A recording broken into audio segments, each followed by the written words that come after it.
Hello बच्चा party, कैसे हैं आप लोग। मेरा नाम है द्वितीय त्रिपाठी और आज हम पढ़ने वाले हैं क्लास 8 का चैप्टर 7 जिसका नाम है प्रोपोर्शनल रीजनिंग।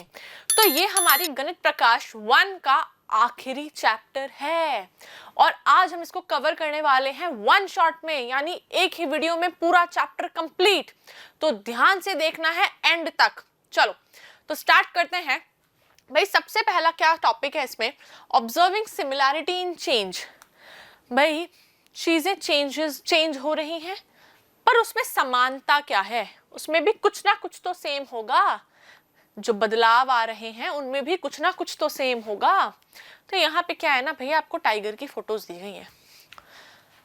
पहला टाइगर, दूसरा टाइगर, तीसरी फोटो, चौथी फोटो, मतलब फोटोज भाई क्या है ना सेम है। लेकिन अब जब फोटोज को तुम गौर से देखोगे बोलोगे नहीं बच्चों कुछ तो चेंज है फोटो में, थोड़ा सा गौर से देखो। तो तुमने जब गौर से देखोगे तो तुम्हें समझ आएगा मैम ये जो टाइगर ए है, मैम ये जो टाइगर ए है और टाइगर बी है, ये क्या है मैम, ये दिख तो सेम रहे हैं दोनों टाइगर, बस छोटा बड़ा हो गया है। यहाँ पे थोड़ा सा बड़ी फोटो थी, यहाँ थोड़ी सी छोटी फोटो हो गई है और कोई अंतर नहीं है, टाइगर दोनों में सेम दिख रहा है। पर मैम ये जो सी है, इस सी वाली इमेज में जो टाइगर है वो थोड़ा सा फैट लग रहा है, थोड़ा सा हेल्दी है। हाँ मैम लग तो रहा है। मैम ये जो फोर्थ वाली फोटो है ना, इसमें जो टाइगर है ना उसकी लेंथ थोड़ी ज्यादा लग रही है, ज्यादा ही लंबा नहीं हो गया ये। हाँ बेटा बात तो सही है। तो बच्चों ये जो चेंजेस है ना, ये चेंजेस आए किस वजह से, ये चेंजेस किस वजह से। अब जैसे आप यहाँ पे देख रहे हो तो भैया ए और बी में सेम ही लग रहा है टाइगर, लेकिन सी में टाइगर फैट लग रहा है और डी में टाइगर लुक्स इलोंगेटेड, लंबा लग रहा है। तो ये जो चेंजेस थे वो क्यों आए चेंजेस, भाई यहाँ पे चेंजेस क्यों आए, because their width and height have changed by the same factor. भाई यहाँ पे ए और बी में दोनों फोटोज क्या थी, रेक्टेंगुलर फोटोज थी, यानी कि ये कुछ लेंथ थी और ये कुछ ब्रेड्थ थी, ठीक है। यहाँ पे ये कुछ और लेंथ थी और ये कुछ और ब्रेड्थ थी। तो भाई क्या बोला गया है ना कि दोनों में लेंथ और ब्रेड्थ का जो रेशियो था, दोनों में लेंथ और ब्रेड्थ जो है वो सेम फैक्टर से चेंज हुए। मैम मतलब नहीं समझ आया थोड़ा सा। बेटा मतलब सिर्फ इतना सा है कि जितना फर्स्ट वाले में है ना L अपॉन B था, उतना ही सेकंड वाले में L1 अपॉन B1 था, है ना, इतना समझो। अच्छा मैम तो भैया जब क्या होता है ना कि जो लेंथ और ब्रेड्थ है वो सेम रेशियो से जब चेंज होते हैं, सेम रेशियो से चेंज होते हैं। सेम रेशियो का मतलब मैम ये जो लेंथ थी ना पहले तो थी 10 सेंटीमीटर और मैम जो ब्रेड्थ थी ना वो पहले थी 4 सेंटीमीटर, ठीक है। मैम बाद में जो लेंथ हो गई ना वो हो गई 5 सेंटीमीटर, यानी मैम आधी हो गई। तो मतलब मैम ब्रेड्थ को भी अब आधा होना पड़ेगा, तो भाई ब्रेड्थ को भी अब आधा होना पड़ेगा। तो ये जो रेशियो है ना, ये रेशियो क्या है, सेम है। तो जब लेंथ और ब्रेड्थ सेम रेशियो से चेंज होते हैं तो हम क्या बोलते हैं, ये जो विड्थ और हाइट है ये क्या है, प्रपोर्शन में है। किस में है, प्रपोर्शन में है, ठीक है। चलो अब रेशियोज के बारे में क्या बोला गया है, we use the notion of a ratio to represent such proportional relationship in mathematics। भाई मैथमेटिक्स में कुछ प्रोपोर्शनल रिलेशनशिप्स, यही रिलेशनशिप्स को दर्शाने के लिए हम रेशियो का यूज करते हैं।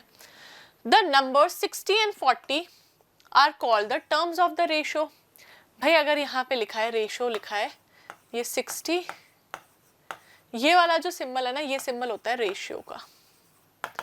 तो ये 60 और 40 इस रेशियो की क्या है, टर्म्स हैं। 60 और 40 इस रेशियो की टर्म्स हैं, है ना। तो ये हो गए भैया terms of ratio. Okay, the ratio of width to height of image C is, अब इमेज सी की भी रेशियो क्या थी, विड्थ और हाइट की 30:20। तो भाई मैम पहले वाले में था 60:40, दूसरे वाले में इमेज बी में था मैम 30:20। 20। तो बोला गया है क्या ये दोनों रेशियोज आपस में प्रोपोर्शनल हैं, क्या ये दोनों रेशियोज आपस में सेम हैं। तो भाई मैम कैसे पता लगाएं? तो अब क्या बोला गया है, इनको पता लगाने के लिए आप चेक करो कि इनकी सिंपलेस्ट फॉर्म जो है, क्या इनकी सिंपलेस्ट फॉर्म सेम आ रही है कि नहीं। तो मैम सिंपलेस्ट फॉर्म कैसे निकालते हैं? तो बच्चों सिंपलेस्ट फॉर्म निकालने के लिए अब आपका 60 और 40 था, मेरे को 60 और 40 का सिंपलेस्ट फॉर्म निकालना है। तो मैं क्या करूँगी भैया, HCF लूँगी 60 और 40 का, मैं लूँगी HCF 60 और 40 का। ठीक है, तो भाई देखो दोनों 2 की टेबल में आते हैं मैम। मैम अभी भी दोनों 2 की टेबल में आते हैं मैम, अभी के दोनों है ना 5 की टेबल में आते हैं। तो 5 3 ज़ा 15, 5 2 ज़ा 10। मैम अब 3 और 2 तो किसी टेबल में साथ में नहीं आते, तो मैम इनका HCF हो गया 2 इंटू 2 इंटू 5। HCF हो गया 2 इंटू 2 इंटू 5 यानी कि 20। ठीक है, अब क्या करें मैम सिंपलेस्ट फॉर्म निकालने के लिए? तो बेटा 60-40 दिया गया था, 60-40 दिया गया था भाई, 60-40 दोनों को 20 से डिवाइड कर दो। तो मैंने कहा 60 को 20 से डिवाइड किया, 40 को भी 20 से डिवाइड किया। तो भाई 0 से 0 कट गया, 2 1 ज़ा 2, 2 3 ज़ा 6। ठीक है, 3 आ गया। इसको भी डिवाइड किया, 2 1 ज़ा 2, 2 2 ज़ा 4। तो भाई यहाँ पे जो सिंपलेस्ट फॉर्म आया वो कितना आ गया, 3:2। Okay ma'am. बच्चों अब सेम सिंपलेस्ट फॉर्म तुम्हें निकालना है किसके लिए, कहा गया दूसरा था आपका 30:20। मैम 30:20 के लिए डायरेक्ट पता चल रहा है ना 10 की टेबल में आते हैं, नहीं तो मैम इसका भी HCF निकाल ही लो।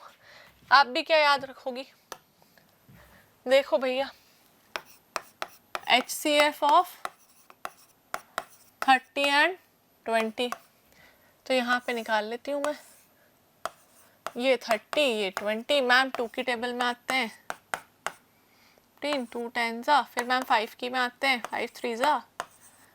अब मैम 3 और 2 तो किसी की में भी नहीं आते, तो HCF हो गया 2 इंटू 5 यानी कि 10।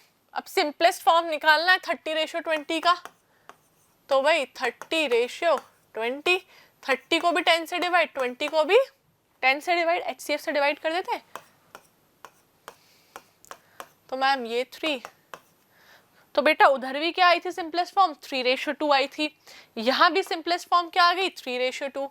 अब जब दो रेशो की सिंपलेस्ट फॉर्म सेम आ गई तो हम क्या बोलते हैं कि दोनों रेशोज आपस में प्रोपोर्शन में हैं। ठीक है, चलो problem solving with proportional reasoning. भैया पूछा गया है आर रेशियोज 3:4 एंड 72:96 प्रोपोर्शनल है कि नहीं है। चलो तो बच्चों 3:4 तो सिंपलेस्ट फॉर्म में ही है, 3:4 तो सिंपलेस्ट फॉर्म में ही है, हमें तो 72:96 को करना है। तो भाई क्या करें, HCF ऑफ 72 और 96 निकाल लेते हैं। तो यहाँ निकालते हैं साइड में भैया, 72 और 96, 2 से डिवाइड किया 36, 2 से 48, मैम 2 से 2 1 ज़ा 2, 2 8 ज़ा 16, 2 से 24, मैम 2 9 ज़ा 18, 2 12 ज़ा 3, 3 ज़ा 9, 3 4 ज़ा 12। तो मैम यहाँ पे बस 3/4 बच गया, बाकी अपना HCF कितना आ गया, 2 2 ज़ा 4, 4 2 ज़ा 8, 8 3 ज़ा 24 आ गया। मैम 24 से डिवाइड कर दो, यहाँ पे 72 divide by 24, ratio 96 divide by 24।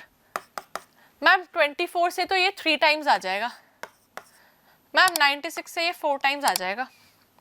तो मैम ये भी सिंप्लीफाई होके कितना आ गया, 3:4 ही आ गया। तो अब दोनों रेशियोज अगर सेम आ गए, दोनों ही रेशियोज सेम आ गए, तो हम क्या बोलेंगे भाई प्रोपोर्शनल है कि नहीं है? Yes, they are proportional. Nitin and Hari were constructing a compound wall arounding their house. भाई नितिन और हरी दो जने हैं भैया, दोनों जनों की अलग अलग ही बात कर लेते हैं। चलो, एक जगह है नितिन, एक जगह है हरी। नितिन और हरी क्या कर रहे हैं? एक वॉल कंस्ट्रक्ट कर रहे हैं अपने घर के तरफ, ठीक है। Nitin was building the longer side. अब नितिन जो है वो बड़ी साइड बना रहा है, 60 फीट इन लेंथ। तो अब जो लेंथ है वो कितनी है भाई? 60 फीट लेंथ है, ठीक है। And Hari was building the shorter side. Hari जो है वो छोटी वाली साइड बना रहा है, तो हरी जो है उसकी लेंथ कितनी है? हरी जो वॉल कंस्ट्रक्ट कर रहा है उसकी लेंथ है 40 feet. Okay. Nitin used 3 bags of cement. Nitin ने कितने सीमेंट के बैग्स यूज करे? 3 बैग्स। ओके। हरी ने कितने सीमेंट के बैग्स यूज करे? क्या लिखा है? 2 बैग्स ऑफ सीमेंट, तो भाई 2 bags. Nitin was worried that the wall Hari built would not be as strong as the wall he built because she uses less cement. भाई देखो क्या बोला है। अब जो है ना नितिन को हुई चिंता कि भाई जो वॉल हरी बना रहा है ना वो इतनी ज्यादा मजबूत नहीं होगी क्योंकि उसने सीमेंट तो कम यूज किया है। तो भाई क्या वो ऐसा सही सोच रहा है? भाई अगर उसने सीमेंट कम यूज किया है तो हम देखें तो उसने वॉल भी तो छोटी बनाई है। तो हमें क्या करना पड़ेगा? हमें यहाँ पे लेंथ का और सीमेंट का रेशियो निकालना पड़ेगा। कितना आ रहा है? लेंथ और सीमेंट का रेशियो निकालते हैं। भाई नितिन के केस में लेंथ रेशियो सीमेंट कितना आ रहा है? भाई लेंथ थी 60, सीमेंट था 3, दोनों का HCF आ गया 3 से डिवाइड कर दिया तो ये 20 और ये 1, तो कितना आ गया भैया लास्ट में? 20:1 आ गया, ठीक है। अब इधर निकालो भैया लेंथ रेशियो सीमेंट।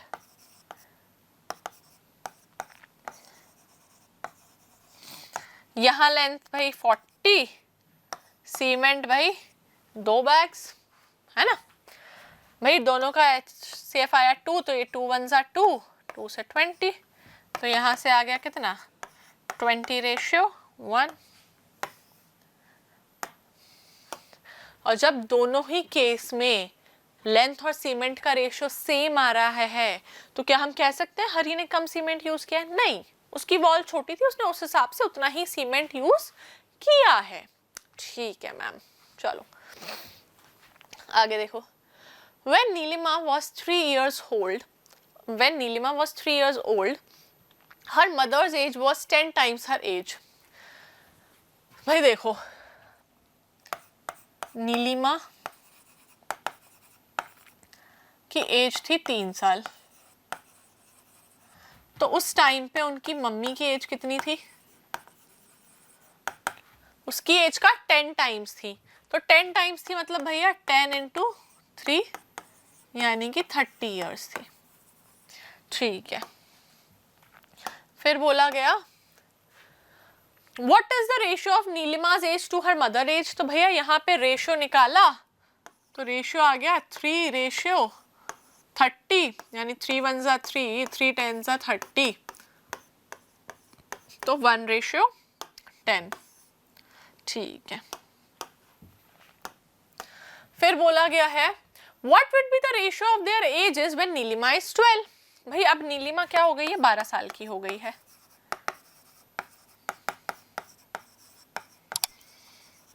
अभी मम्मी की एज कितनी हो जाएगी? भाई ये मत बोल देना कि मैम अभी भी 10 टाइम्स रहेगी ना तो 120 साल की हो जाएंगी, हैं? ये मत बोलना बिल्कुल भी। भैया यहाँ पे अगर उसने बोला कि 3 साल की थी तो मैम 10 गुना बढ़ गई, तो मैम यहाँ 12 की हुई तो 120 साल की हो गई मम्मी, ये मत बोलना तुम लोग, है ना। भाई नीलिमा की एज अगर 9 साल बढ़ी है, 3 साल से 12 साल की हुई, 9 साल बढ़ी, तो मम्मी की एज भी 9 साल बढ़ गई, तो 30 साल की थी तो अब हो गई है कितने, 39 ईयर्स की। अब रेशो निकाल लो। अब नया रेशो पूछा गया है, भाई नया रेशो कितना हो गया, 12 रेशियो 39। 12 और 39 का HCF ले लो भैया। 2 की टेबल में तो नहीं आएगा, 3 की में आ जाएगा।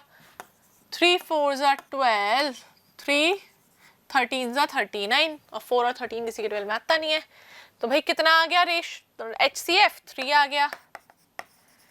HCF आ गया 3। अब दोनों को 3 से काट दो, 3 4 3 13। देखो भैया HCF निकालोगे ना तो आंसर तो यही वाला आने वाला है जो लास्ट में नंबर्स बच रहे हैं, है ना, यही आएगा, हर बार यही आएगा, ठीक है। पर फिर भी डिवाइड करके बता रही हूँ मैं, क्योंकि सही तरीका वो है कि डिवाइड कर दो, है ना। तो आंसर फिर आ गया आपका कितना, 4 रेशियो 13। तो पूछा गया क्या भैया रेशो सेम है, तो नहीं भाई रेशो सेम नहीं है। पहले रेशो था 1:10, अब रेशो हो गया 4:13। ठीक है। Fill in the missing numbers for the following ratios that are proportional to 14:21। भैया आपको यहाँ जितने भी रेशियोज दिए हुए हैं उसको 14:21 के प्रपोर्शन में बनाना है। तो भैया पहले 14:21 को सिंपलेस्ट फॉर्म में कन्वर्ट करते हैं। तो भाई 14:21 के लिए ये 14, ये 21, 7 की टेबल में आता है, 7 2 14, 7 3। अभी मैंने बताया था यहाँ पे जो नंबर बचेंगे वही सिंपलेस्ट फॉर्म होगी। तो भैया यहाँ पे सिंपलेस्ट फॉर्म आ गई आपकी कितनी, 2:3। ठीक है मैम। तो यहाँ पे जितने भी रेशियोज हैं सबको 2:3 की फॉर्म में बनाना है। ठीक है मैम। भाई देखो 3 को किससे मल्टीप्लाई करें कि 42 आ जाए। 3 को किससे मल्टीप्लाई करें, ये बाद वाला टर्म है ना, 42 बाद वाला टर्म है, यहाँ बाद वाला टर्म है 3, तो 3 को किससे मल्टीप्लाई करें कि 42 आ जाए। मैम 3 को ना 14 से करो, 3 को 14 से करो। तो बच्चों अब 2 को भी किससे करना पड़ेगा, 14 से, तो 14 2 28 आ गया आंसर। सेकेंड, फर्स्ट टर्म दिया हुआ है आपको ये 6, यहाँ फर्स्ट टर्म है 2। मैम 2 को किससे मल्टीप्लाई करेंगे 6 आ जाए, बेटा 3 से कर दो। तो मैम 3 को भी 3 से करेंगे, हाँ बिल्कुल करोगे, तो भाई 3 3 9 हो जाएगा। ठीक है मैम। मैम ये तो फर्स्ट टर्म 2 ही दे दिया, तो क्या सेकंड टर्म सीधे 3 ही आ जाएगा, हाँ बिल्कुल 3 ही आ जाएगा। ठीक है। Circle the following statements of proportion that are true. भाई यहाँ पे आपको प्रपोर्शन, जो जो प्रपोर्शन ट्रू है वो सर्कल करने हैं, मैं टिक कर देती हूँ। ठीक है, चलो फर्स्ट वाला चेक करते हैं। 4:7 सिंपलेस्ट फॉर्म में, 12 और 21 को करके देख लेते हैं। ये 12, ये 21।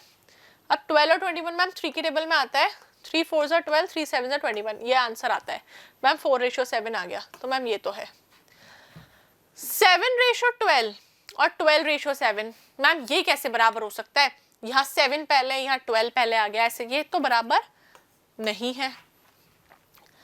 12:18, भाई 12:18 को सिंपलेस्ट फॉर्म में करते हैं, 12 और 18, 2 6 12 और 2 9 18, फिर 3 2 6, 3 3 9, तो 2:3 आ गया ये तो। 28:12 कर लेते हैं, तो 28 और 12, 2 14 2 6 2 7 2 3, तो यहाँ आ गया भाई 7:3। तो 2:3 और 7:3 इक्वल होता है क्या, नहीं, तो ये तो नहीं है। अब बचे कितने, 3 बचे हैं बाकी के, ये 2 4 और 6, 2 4 और 6 अब आप लोगों को खुद को ट्राई करने हैं, होमवर्क होमवर्क होमवर्क, ठीक है, करने हैं ट्राई। चलो, give 3 ratios that are proportional to 4:9। भाई देखो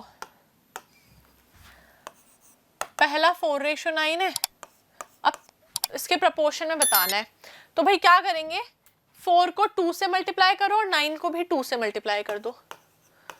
4 इंटू 2 रेशियो 9 इंटू 2, तो कितना आ गया भाई, 4 2 ज़ा 8, 9 2 ज़ा 18। ठीक है, फिर दूसरा रेशियो बताना है, तो 4 को 3 से और 9 को भी 3 से, तो आ गया कितना, 4 3 ज़ा 12, 9 3 ज़ा 27। फिर 4 रेशियो 9 को, भाई 4 को 4 से, 9 को भी 4 से, 4 4 ज़ा 16, 9 4 ज़ा 36, तो ये 3 रेशियो हो गए आपके। ठीक है, fill in the missing numbers for these ratios that are proportional to 18 ratio 24। तो भाई 18 रेशियो 24 के प्रपोर्शनल बनाना है, तो पहले 18 रेशियो 24 को सिंपलेस्ट फॉर्म में ले आओ। 18 24, 2 9 ज़ा 18, 2 12 ज़ा 24, 3 3 ज़ा 9, 3 4 ज़ा 12, तो ये आएगा सिंपलेस्ट फॉर्म 3 रेशियो 4। ठीक है भाई, तो यहाँ 3 तो ऑलरेडी लिखा है, तो मैम यहाँ तो इसके करस्पॉन्डिंग 4 ही आएगा। फिर इसको भी मैम 3 रेशियो 4 बनाना है, तो मैम यहाँ 3 को किससे मल्टीप्लाई किया कि 12 आ गया, तो बेटा 3 को किया तुमने 4 से, तो मैम 4 को भी 4 से कर दे तो 16 आ जाएगा। ठीक है, फिर बेटा ये 3 रेशियो 4 है, तो मैम अब 3 से बना लिया 20, तो 4 से क्या बनेगा, तो मैम 3 से 20 तो डायरेक्ट बनाना ही नहीं आता, क्या करें। सुनो अब क्या करना है ना, जब ऐसा कंडीशन आ जाए तो क्या करना है, तो भाई ऐसे लिखना है, रेशियो का ना सीधा सीधा मतलब होता है कि डिवाइड कर रहे हैं, रेशियो का मतलब होता है डिवाइड कर रहे हैं। तो भाई मैं ना 3 रेशियो 4 चाहती थी, तो 3/4 चाहती थी, किसके बराबर, 20/x, मेरे को नहीं पता क्या है ना, मैं चाहती थी कि ये 20 कुछ नंबर 3/4 के बराबर आ जाए। ठीक है, तो क्या करेंगे मैम, अब बेटा इसको इधर भेज दो, तो मैं अब ये तो आता है क्रॉस मल्टीप्लाई, 4 इधर आ जाएगा, तो बेटा 20 यहाँ बना 3 into X is equal to 24 ज़ा 80, तो x is equal to 80 divide by 3, तो यहाँ आ जाएगा क्या, 80 डिवाइड बाय 3। फिर ये था आपका 3 रेशियो 4, मैम 3 को किया 9 से, तो आ गया 27, तो मैम 4 को भी 9 से कर दो, तो आ जाएगा 36। ठीक है, for the mid day meal in a school with 120 students, भाई स्कूल में कितने बच्चे थे, 120 स्टूडेंट्स थे। The cook usually makes 15 kg of rice, अब जो कुक है वो 15 किलो चावल बनाता था, तो भैया 120 स्टूडेंट्स, तो कितने चावल बन रहे थे, 15 kg। On a rainy day only 80 students come to school, सिर्फ 80 बच्चे स्कूल आए, सिर्फ 80 बच्चे स्कूल आए, तो 80 स्टूडेंट्स। पूछा गया है कितने किलो चावल बनेंगे, तो x kg राइस, अभी सिखाया, प्रपोर्शन का मतलब होता है डिवाइड करना, तो ma'am 120/15, 120/15 is equal to 80/x।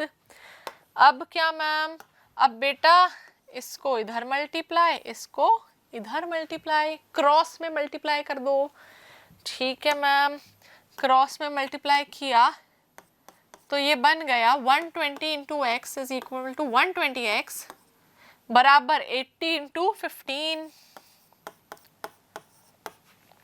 अब मैम 120 और x मल्टीप्लाई हो रहे हैं, 120 इक्वल टू के उधर जाएगा तो डिवाइड होगा, तो बच्चों यहाँ बचा x which is equal to 80 into 15 divide by 120, ये 0 से 0 कट गया, 4 की टेबल में काटो भाई, 4 2 ज़ा 8, 4 3 ज़ा 12, 3 1 ज़ा 3, 3 5 ज़ा 15। तो यहाँ से आ गई x की वैल्यू कितनी, 5 2 ज़ा 10। तो भाई कितने केजी राइस बनेंगे, 10 किलो राइस बनेंगे। जब 80 बच्चे आएंगे तो 10 किलो बनेंगे। 15 बच्चे थे, 120 बच्चे थे तो 15 किलो बन रहे थे। ठीक है, चलो। A car travels 90 kilometre in 150 minutes।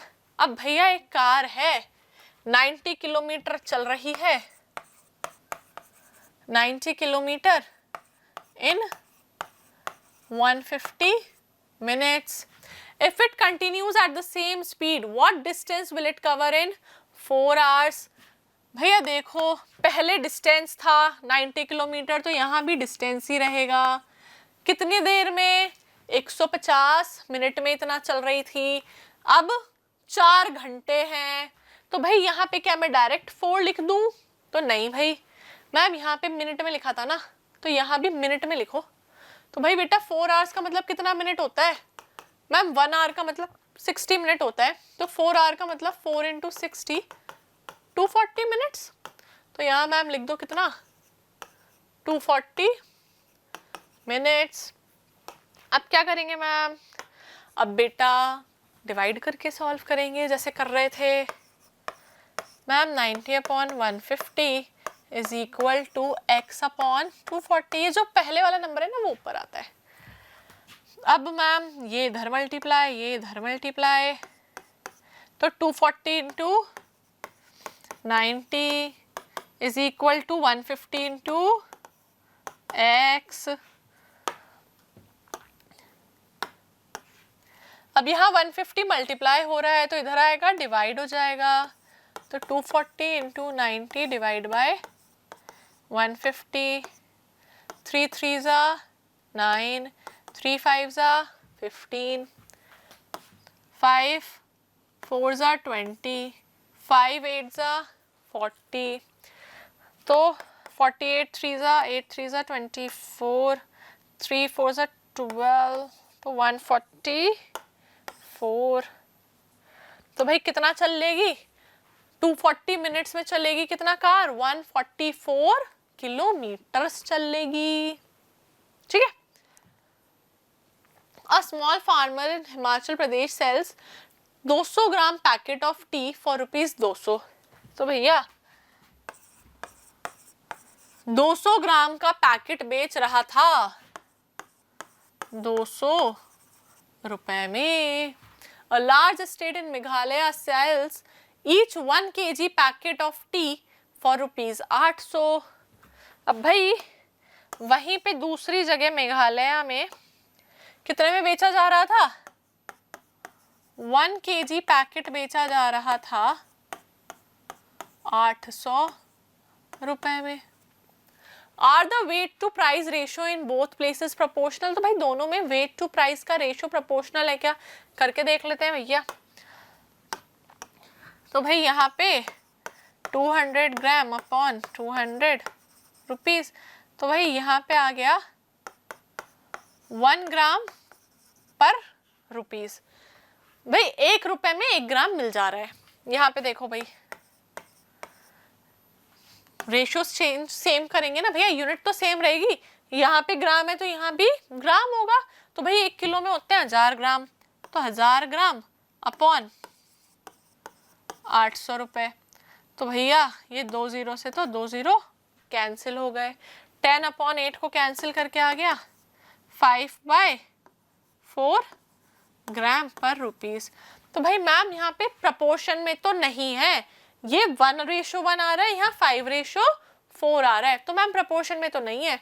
फिर पूछा गया है विच टी इज मोर एक्सपेंसिव, कौन सी चाय ज्यादा महंगी है। भाई यहाँ बोला गया है कि 4 रुपए में 5 ग्राम मिल जाएगी। यहाँ से अगर तुम निकालोगे तो तुम्हें पता चल रहा है ना भाई 1 रुपए में 1 ग्राम मिल रही है, तो यहाँ पे 4 रुपए में 4 ग्राम मिल जाएगी। यहाँ पे 4 रुपए में तुम्हें मिल रही है 5 ग्राम। कौन सी सस्ती हुई, मैम ये सस्ती हुई ना, 4 रुपए में ज़्यादा मिल रही है, यहाँ पे सेम रुपीज़ में 4 ही ग्राम मिल रही है, वहाँ 5 ग्राम मिल रही है। तो मैम ये वाली तो हो गई चीप और ये हो गई एक्सपेंसिव। ठीक है, चलो फिर आगे देखते हैं।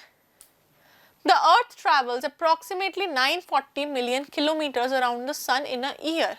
How many kilometers will it travel in a week? भाई देखो 940 million kilometers in an year, यानी कि in 365 days। ठीक है, How many kilometers will it travel in a week? अब कितने किलोमीटर एक वीक में करेगी? तो भाई एक वीक के लिए इतने x किलोमीटर और एक वीक के लिए 7 डेज। ठीक है, रेशो सेम करना है, करते बैठना तुम लोग, ठीक है ना। चलो, A mason is building a house in the shape shown in the diagram. ठीक है, he needs to construct both the outer walls and the inner walls that separates two rooms.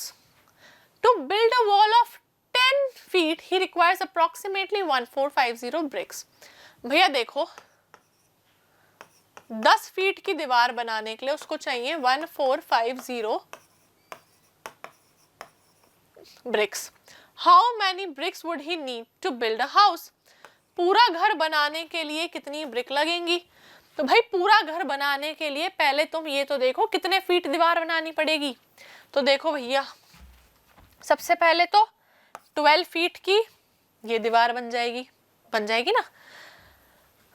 यहाँ लिख लेते हैं, कलर चेंज करते हैं थोड़ा सा, तो देखते जाओ।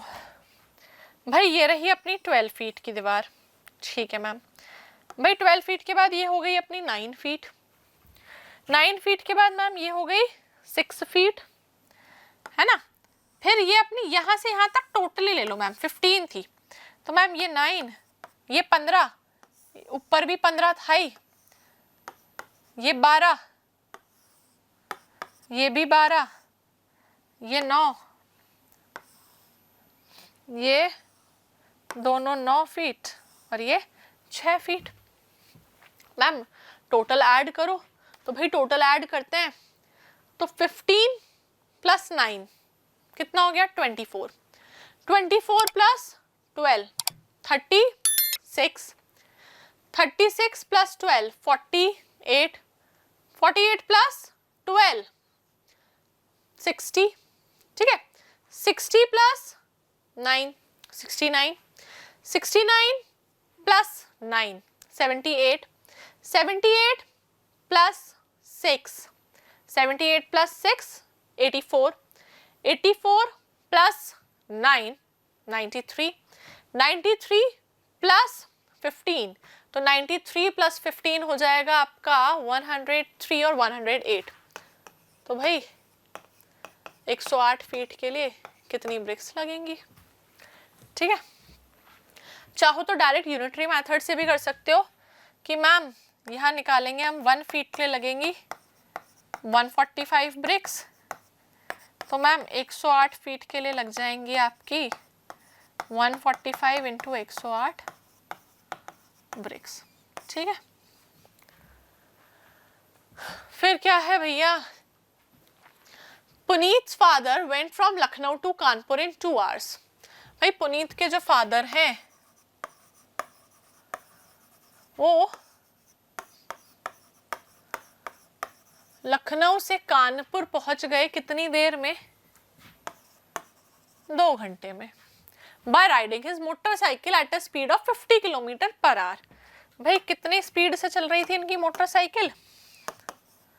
50 किलोमीटर पर आवर से चल रही थी, ठीक है।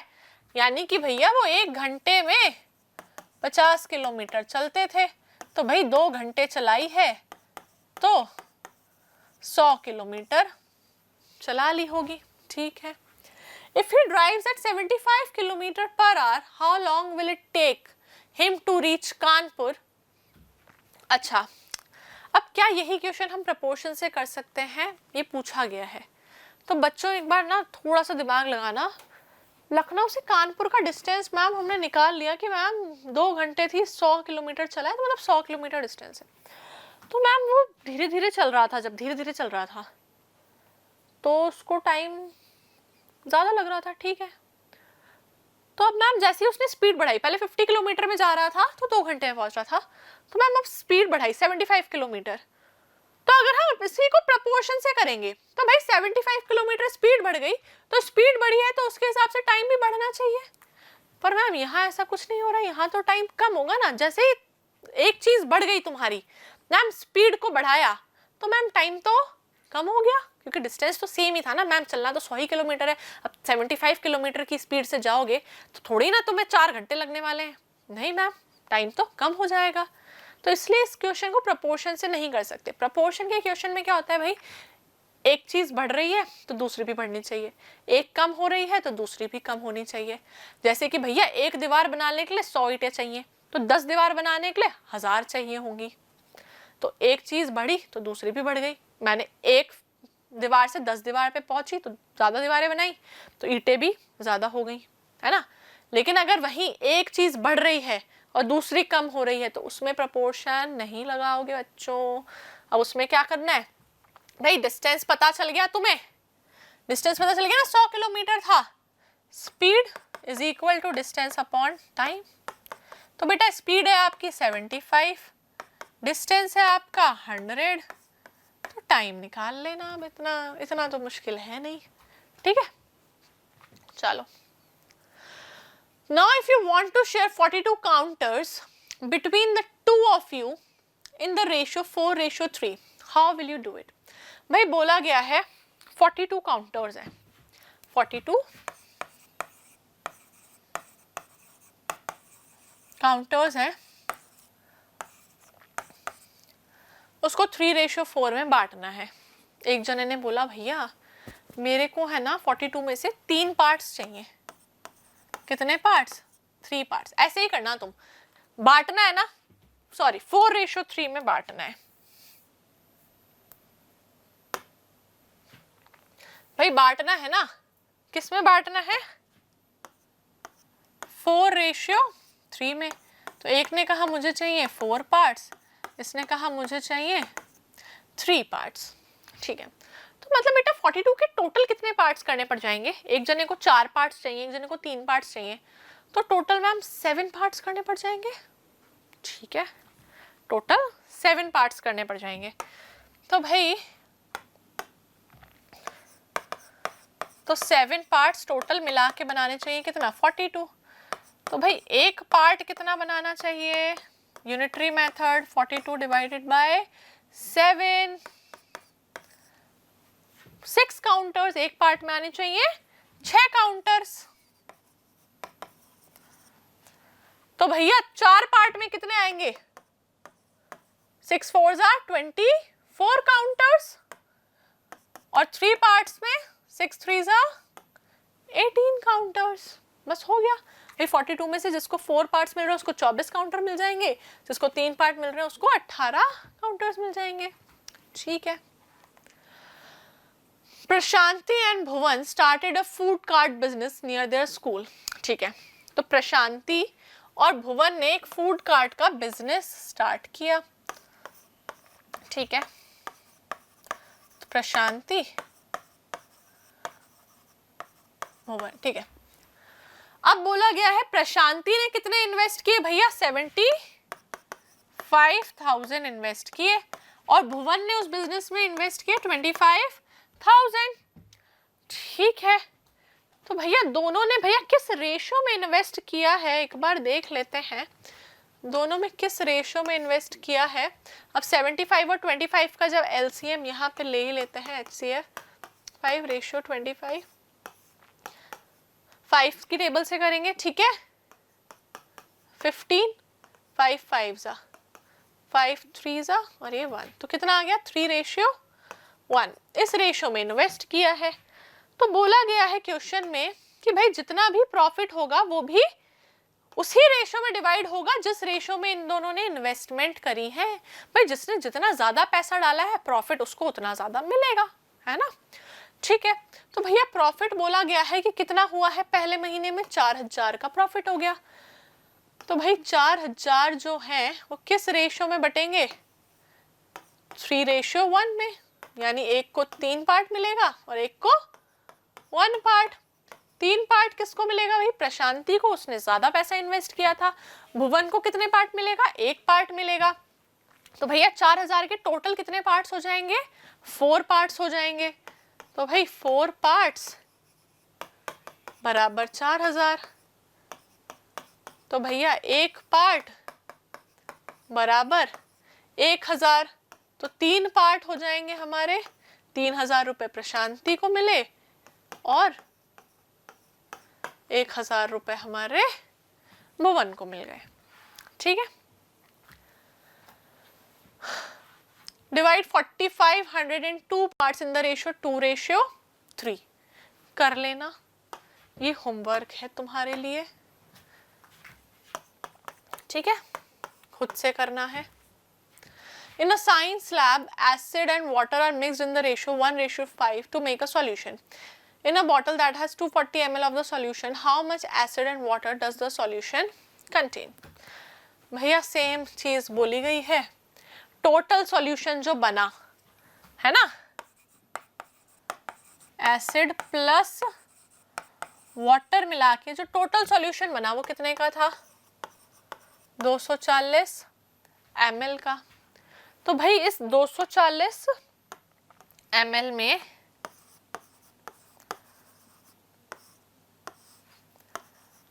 एसिड था और वाटर था। एसिड कितना था, 1 पार्ट, एसिड था 1 पार्ट, वाटर था 5 पार्ट्स। तो भैया टोटल हो गया कितना, 6 पार्ट्स, टोटल हो गए 6 parts, is equal to 240 ml। तो भैया 1 part is equal to 40 ml। तो एसिड में 1 पार्ट के हो गए 40 ml, वाटर में 5 पार्ट्स 200 ml। तो 200 ml पानी था और 40 ml एसिड था। चलो, blue and yellow paints are mixed in the ratio 3:5 to produce green paint. तो भाई ब्लू और येलो पेंट को मिक्स किया गया ग्रीन पेंट बनाने के लिए, किस रेशियो में, 3:5 में। भाई ग्रीन पेंट बनाने के लिए ब्लू और येलो को मिक्स किया, ब्लू के थे 3 पार्ट्स, येलो के थे कितने पार्ट भैया, 5 पार्ट। ठीक है, to produce 40 ml of green paint how much of these 2 colours are needed. भैया अगर ये था टोटल 40 ml तो दोनों के कितने कितने पार्ट नीडेड हैं, 3 और 5 हो गया आपका 8 पार्ट्स, 8 पार्ट्स ने मिला के बनाया 40 ml। तो भाई 1 पार्ट हो गया आपका 5 ml का, तो 3 पार्ट हो जाएंगे 15, 5 पार्ट हो जाएंगे 25 ml। ठीक है, आगे देखते हैं। To make soft idlis you need to mix rice and urad dal in the ratio 2:1। भाई सेम क्वेश्चन है, तो homework, I have 1 bucket of orange paint that I made by mixing, ये भी सेम है, रेशियो पूछा गया है। ठीक है, नाउ ये थोड़ा सा इंपॉर्टेंट पार्ट है ना भाई, सम इंपॉर्टेंट कन्वर्जन्स। तो यहाँ पे आपको कुछ कुछ कन्वर्जन्स बताए गए, मतलब एक यूनिट से दूसरे यूनिट में कन्वर्ट करते हैं ना। तो भैया ये देखो, आपको जो जो कन्वर्जन, वैसे आपको पता है क्वेश्चन में ना कन्वर्जन गिवन होते हैं, नहीं भी गिवन होना तो कुछ कुछ कन्वर्जन याद होने चाहिए। जैसे आपका ये वाला 1 acre is equal to 43560 square feet. Acre area की यूनिट होती है, स्क्वायर फीट भी एरिया की ही यूनिट है। ठीक है, पर 1 acre is equals to 43560 square feet. जहां जहां 1 एकड़ लिखा होगा हम उसकी जगह लिख सकते हैं 43560 स्क्वायर फीट। सेकंड ये वाला याद होना चाहिए आपको, 1 hectare is equal to 10,000 square metre. हाँ तो भाई ये हमारा इंपॉर्टेंट हो गया। इसके अलावा क्या इंपॉर्टेंट है, इसके अलावा ये रिलेशन इंपॉर्टेंट है, 1 litre is equals to 1000 ml, 1 litre 1000 ml के बराबर होता है, या फिर 1000 क्यूबिक सेंटीमीटर के बराबर होता है। सीसी का मतलब होता है क्यूबिक सेंटीमीटर्स, ठीक है। ये रिलेशंस कुछ इंपॉर्टेंट है, ये वाला क्या है ना भी क्वेश्चंस में भी काम आने वाला है। ये 1 acre is equals to 43560 square feet. चलो, Anag mixes 600 ml of orange juice with 900 ml of apple juice। तो भैया ऑरेंज रेशियो एप्पल, तो ऑरेंज कितना था 600 ml, एप्पल कितना था 900 ml। To make a fruit drink write the ratio of orange juice to apple juice in the simplest form. Simplest form में रेशियो लिखना है। ये 00 से तो 00 कैंसिल ही हो जाता है भाई, 6 और 9 करना है HCF। मैम 6 और 9 को तो दोनों 3 के टेबल में वैसे ही आते हैं, तो मैम 3 2 जा 6, 3 3 जा 9, तो इसका सिंपलेस्ट फॉर्म आ गया 2:3। हो गया आंसर। नेक्स्ट देखते हैं। Last year we hired 3 buses for the school trip. We had a total of 162 students and teachers who went on that trip, and all the buses were full. This year we have 204 students. How many buses will we need? Will all the buses be full? चलो, अब क्या बोला है भैया कि last year हमारे पास ना 3 बसें थी,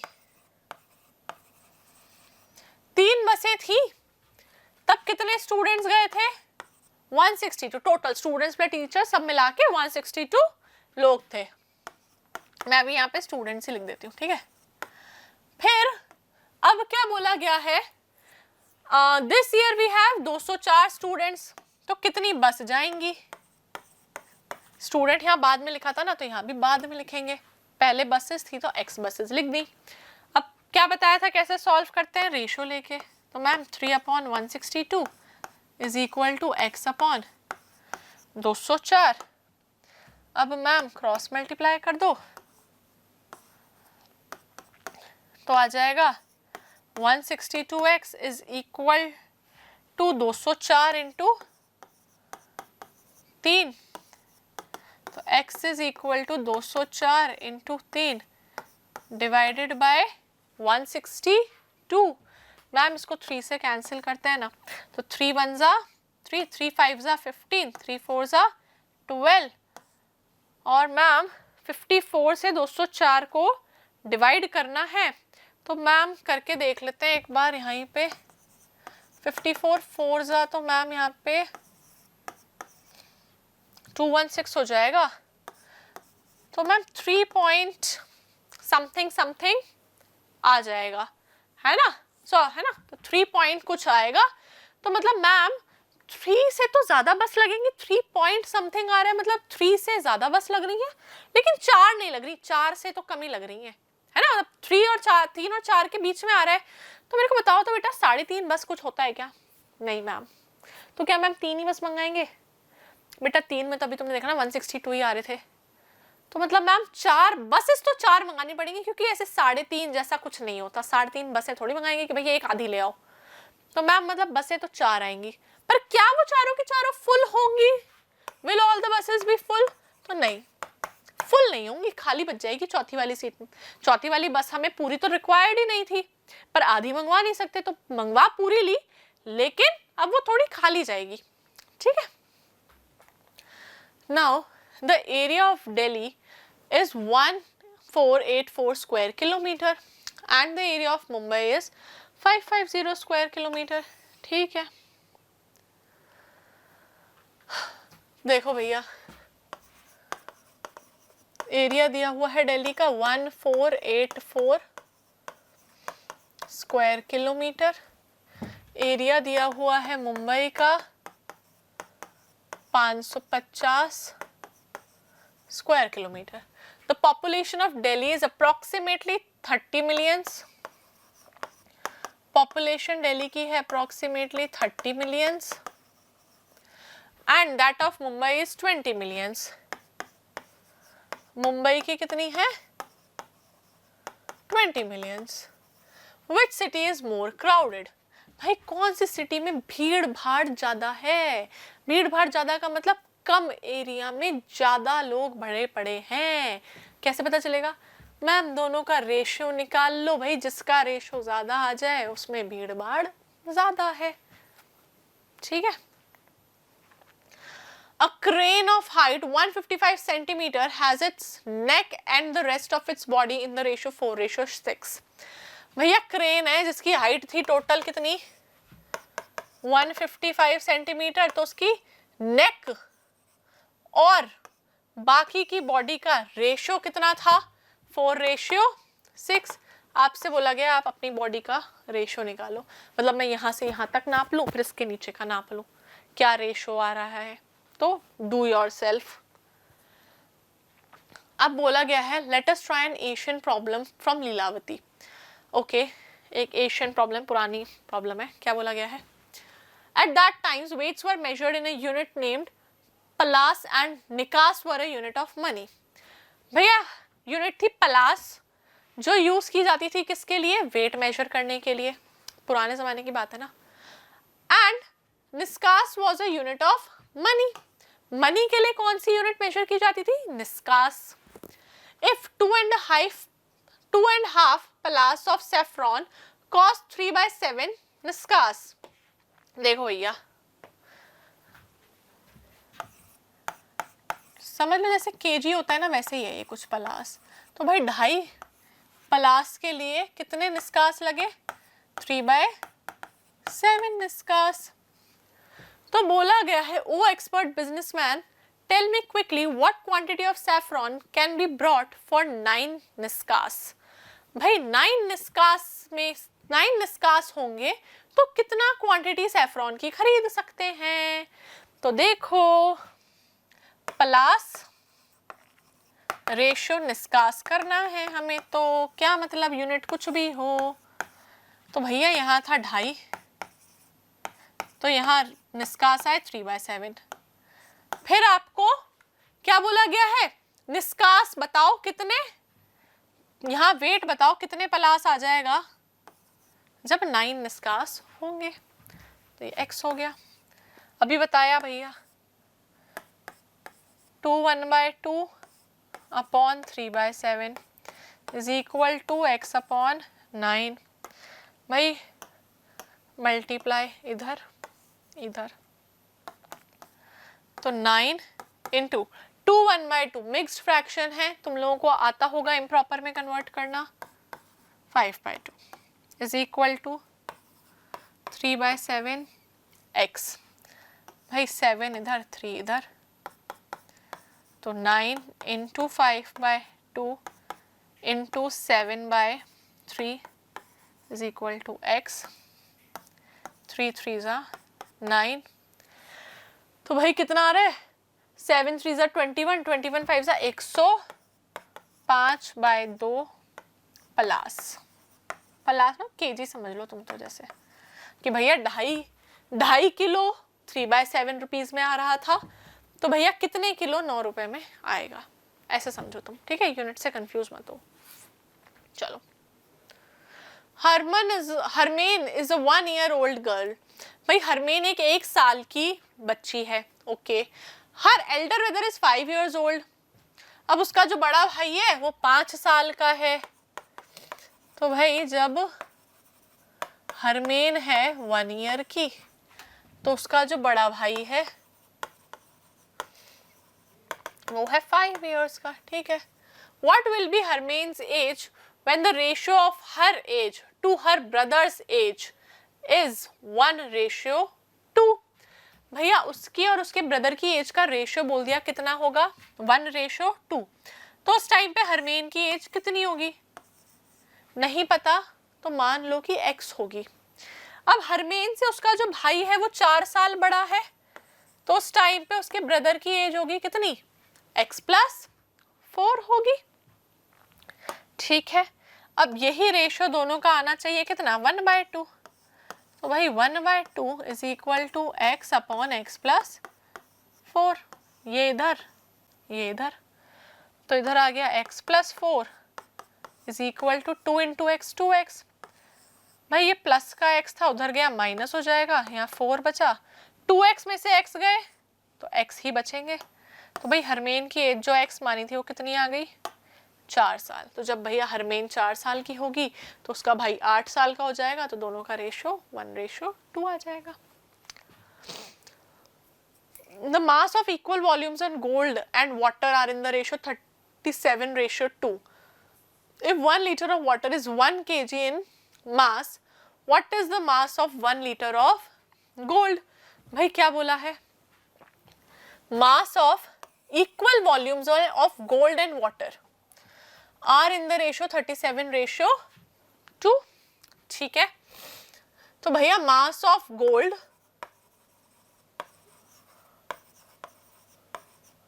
ratio mass of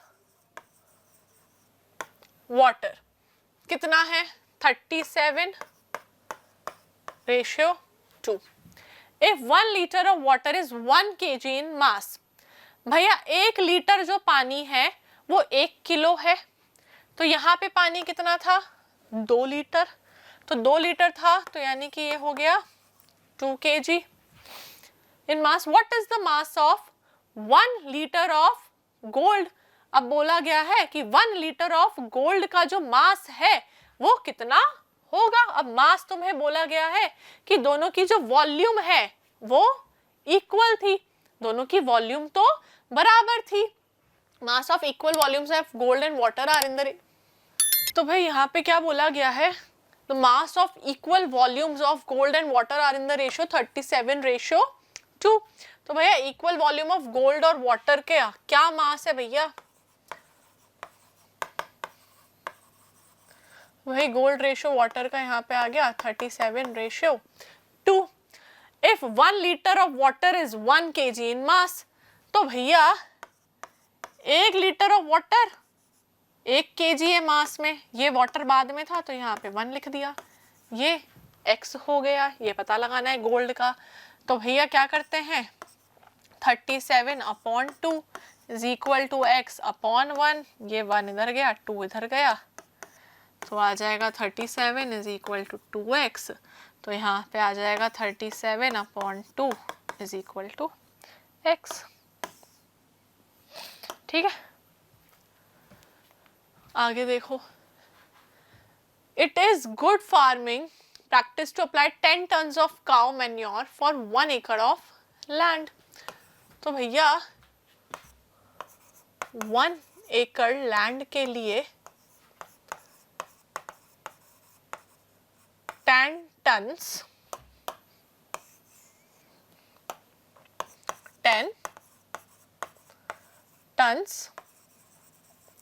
cow manure लगता है। A farmer is planning to grow tomatoes in a plot size of 200 feet by 500 feet। भैया कितने में उगाने की चाह रहा है फार्मर? 200 feet into 500 feet. भैया बोले तो 5 2s are 10 और ये तो 1 लाख स्क्वायर फीट में फार्मर उगाना चाह रहा है। तो भैया पूछा गया है कि कितने टन काउ मैन्योर लगेगा। तो भाई यहाँ स्क्वायर फीट है, यहाँ एकड़ है, ऐसे कैसे चलेगा? तो बताया था ना 1 acre is equal to 43560 square feet. हो गई यूनिट तो सेम। तो भाई 43560 स्क्वायर फीट के लिए 10 टन चाहिए, तो 1 लाख स्क्वायर फीट के लिए कितना चाहिए होगा? तो कैसे करेंगे? 43,560 रेशियो 10 इज इक्वल टू भैया 1 लाख रेशियो x। ठीक है, तो कर लेना भैया। एक के लिए चाहिए कितना? ये 4356 रेशो 1 आ रहा है, तो यहाँ पे 1 लाख रेशो कितना आएगा कर लेना। ठीक है, डिवाइड करके निकाल लेना वैल्यू। और tap takes 15 second to fill a mug of water. एक नल है, 15 सेकेंड में एक मग ऑफ वाटर को फिल कर देता है। तो volume of the mug is 500 ml। तो इसका मतलब भैया 500 ml भरने के लिए लगते हैं 15 second. How much time does the same tap take to fill a bucket of water if the bucket has a capacity of 10 litre?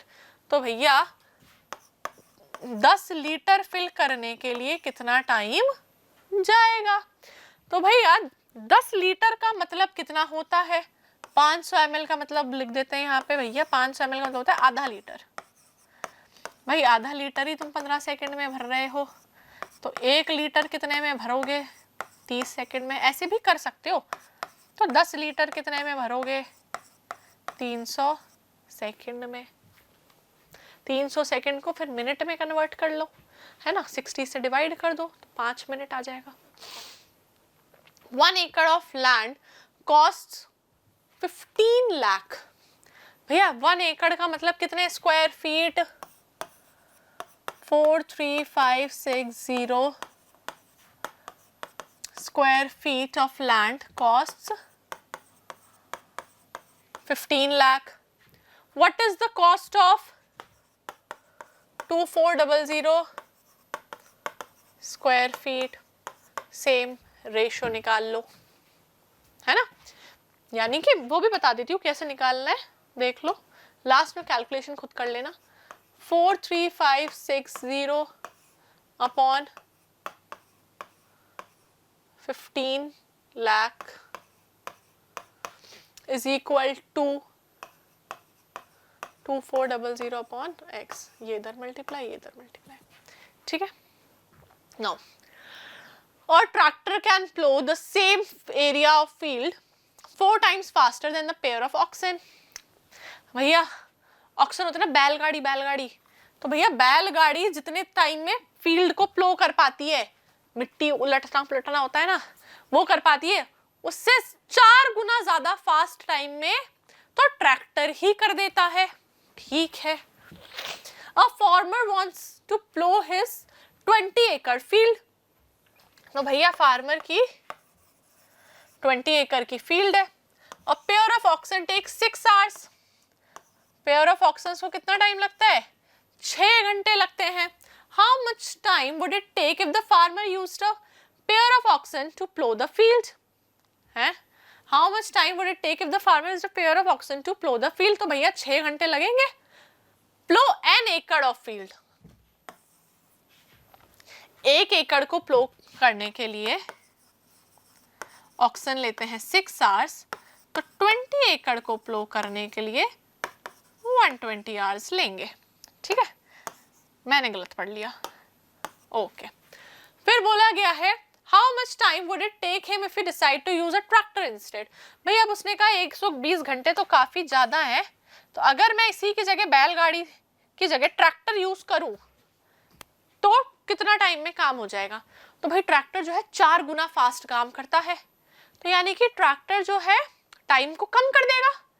कितना कम कर देगा? भाई वो 4 गुना तेजी से काम करता है, तो यानी कि 4 टाइम्स काम को भी कम कर देगा, टाइम कम कर देगा।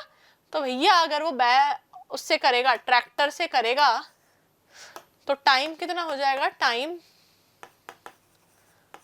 Bye tractor 120 hours divide by 4, तो कितना आ जाएगा? 30 hours में ही काम हो जाएगा। चलो नेक्स्ट देखो। The 10 rupee coin is an alloy of copper and nickel called cupronickel। भाई कॉपर और निकल के मिक्सचर से मिलके बनता है हमारा 10 रुपए का सिक्का। Copper and nickel are mixed in the ratio 3:1 to get this alloy. तो भाई कॉपर और निकल किस रेशियो में मिक्स करते हैं हम? 3:1 में। ठीक है ना? फिर if mass of the coin is 7.74 grams, mass जो है कॉइन का वो कितना है? 7.74 grams. If the cost of copper is 906 रुपए per KG and cost of nickel is 1341 per KG, what is the cost of these metals in 10 rupee coin? चलो भैया, मास 7.74 grams था, तो भैया 7.74 ग्राम्स में से 3 पार्ट्स गए कॉपर के, 1 पार्ट गया निकल का, टोटल पार्ट करने हैं 4।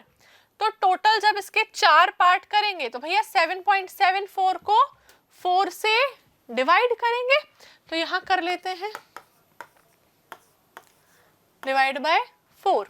तो भाई 4 1 जा 4, 3 बचा, नीचे उतारा 7, पॉइंट लगा दिया, 4 9 जा 36, फिर बचा 1, 4 उतारा, 4 3 जा 12, बचा 2, 0 लगा के 5 टाइम्स 20, तो आ गया 1.935। तो एक पार्ट हो गया कितना? 1.935 ग्राम्स।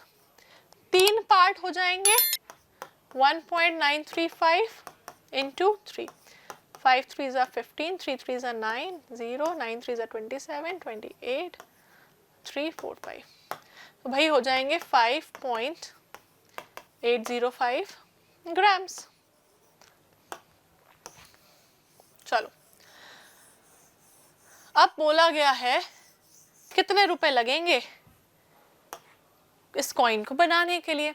तो भैया देखो यहाँ पे 5.805 ग्राम्स कॉपर लगाए। कॉपर की कॉस्ट क्या है भैया? 1000 ग्राम कॉपर मिलेगा तुम्हें 906 रुपीज में। तो तुम्हें कितना निकालना है? 5.805 ग्राम कितने का मिलेगा ये निकाल लेना। ठीक है, फिर तुम्हें बोला गया है भैया 1000 ग्राम निकल कितने का मिला है? 1341 रुपीज का। तो निकल कितना चाहिए मैम? 1.935 ग्राम्स चाहिए, तो वो निकाल लेना, दोनों को ऐड कर लेना भाई कितने का पड़ा। ठीक है, चलो, तो इसी के साथ हमारा ये चैप्टर कंप्लीट होता है। तो आज हमने प्रोपोर्शनल रीजनिंग क्लास 8 का चैप्टर गणित प्रकाश का आखिरी चैप्टर भी कंप्लीट कर लिया है। कुछ भी डाउट हो कमेंट में बेझिझक पूछ लेना। ठीक है, तो तब तक ले पढ़ते रहो, फिर मिलते हैं नेक्स्ट वीडियो में। Bye bye.